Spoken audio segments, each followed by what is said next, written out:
ऐसा क्या करें कि आने वाली निर्जला एकादशी के लिए या किसी भी तरह के फास्टिंग के लिए हमारी बॉडी और हमारा माइंड हमेशा तैयार रहे। तो चलिए थोड़ा सा जानते हैं अपने बॉडी के बारे में और फिर जानेंगे इस प्रॉब्लम का सॉल्यूशन। तो जब मैं पिछले साल की निर्जला एकादशी याद करता हूँ तो मुझे याद आता है वही डिहाइड्रेशन, वही हेडेक।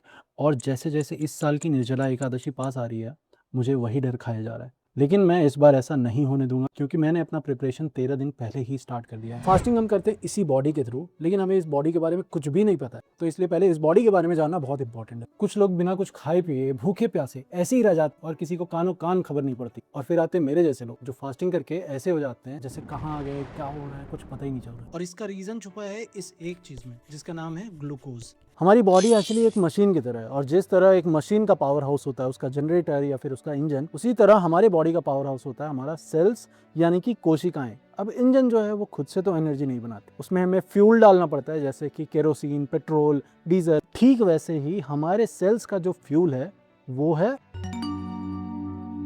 ग्लूकोज। तो जब हम खाना खाते हैं तो वो हमारे पेट में जाता है और टूट के ग्लूकोज बनता है और वही ग्लूकोज हमारे खून के जरिए हमारे सेल्स में जाता है और जाके वहां पे एनर्जी बनाता है। लेकिन फास्टिंग के दिन तो हमें खाना ही नहीं मिलता, मतलब बाहर से ग्लूकोज आना बंद हो जाता है, यानी कि गाड़ी में पेट्रोल खत्म।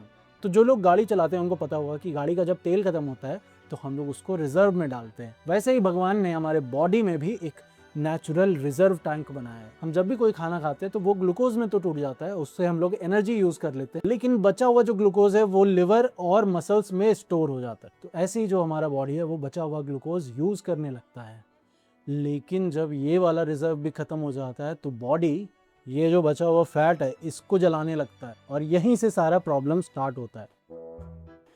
लेकिन ये सब के साथ क्यों नहीं होता, मेरे साथ ही क्यों होता है? क्योंकि हमारी बॉडी को आदत नहीं है जल्दी से रिजर्व में स्विच कर जाने की। तो जो लोग नॉर्मल दिनों में भी थोड़ा कम खाते हैं, बार बार नहीं खाते, चीनी कम खाते हैं, उनके बॉडी को तो पता है कि ये इंसान पागल है, ये एक्स्ट्रा ग्लूकोज नहीं देगा। लेकिन ये जो स्विच करने का टास्क है इनके बॉडी को उसका आदत होता है, इसलिए इनको प्रॉब्लम नहीं होता, और हमारे बॉडी को इसका आदत नहीं है इसलिए प्रॉब्लम होता है। हमारे खाना खाने का एक फिक्स टाइम होता है ना, वो भी एक प्रॉब्लम है। मान लीजिए आपके खाने का टाइम फिक्स है, जैसे 10 बजे, 11 बजे, 12 बजे, ऐसे करके आप 4 टाइम खाना खाते हो और सारा टाइम फिक्स है। तो जैसे ही वो टाइम आता है आपकी बॉडी एक हार्मोन रिलीज करती है जिसका नाम है ग्रेलिन। तो हमें बहुत जोर की भूख लगती है। अगर आप दिन में 4 बार खाना खाते हो तो फास्टिंग के दिन में आपको 4 बार भूख से लड़ना पड़ेगा। इसलिए मैंने डिसाइड किया है कि डेली मैं 2 बार खाऊंगा, वो भी 12 बजे के बाद और 6 बजे से पहले। तो इससे होगा क्या, जो 12 बजे से पहले और 6 बजे के बाद की फास्टिंग की टाइमिंग है उसमें मैं अपने बॉडी को रिजर्व में स्विच करने की प्रैक्टिस करवाऊंगा और सिर्फ 2 बार खाने की वजह से मुझे फास्टिंग के दिन में सिर्फ 2 बार भूख से लड़ना पड़ेगा।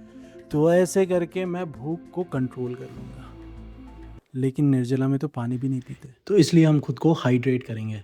कुछ ऐसा ही होगा अगर आप एक दिन पहले सोचोगे कि ज़्यादा पानी पीने से हाइड्रेशन हो जाएगा। खुद को हाइड्रेट रखने के लिए आपको अभी से ज़्यादा पानी पीना पड़ेगा। लगभग 5 से 6 लीटर पानी डेली अगर आप पीते हो तो निर्जला एकादशी के दिन आप हाइड्रेटेड रहोगे। और फिर ये सारी चीज़ें एक तरफ, सारा प्रिपरेशन एक तरफ और भगवान के प्रति प्रेम एक तरफ। हम ये सब जो कर रहे हैं उसका मेन रीज़न है कि हम लोग एकादशी के दिन भगवान को अच्छे से याद कर पाएँ। तो हम अगर अपना मेन मोटिव नहीं भूलना चाहते तो हमें अपना साधना भी साथ साथ बढ़ाना होगा। यानी कि आप अगर 16 माला करते हो तो आपको 25 माला करना चाहिए। आप अगर बुक रीडिंग नहीं करते हो, भागवतम, भगवद गीता अगर आप नहीं पढ़ते हो तो पढ़ना स्टार्ट कर सकते हैं और आप लेक्चर्स भी सुनना स्टार्ट कर सकते हैं। और अगर आप ये सारी चीज़ें एक साथ लेकर प्रिपरेशन स्टार्ट करते हो तो आई कैन गारंटी कि आप निर्जला एकादशी के दिन इतना ज़्यादा सफ़र नहीं करोगे और पूरे दिन आप भगवान को अच्छे से याद भी कर पाओगे। अगर आपको पता है कि किसी भक्त के लिए फास्टिंग करना बहुत ज़्यादा डिफिकल्ट हो जाता है तो आप ये वीडियो उनको शेयर कर सकते हो। और इस चैनल पे मैं भक्ति से रिलेटेड कंटेंट पोस्ट करता हूँ।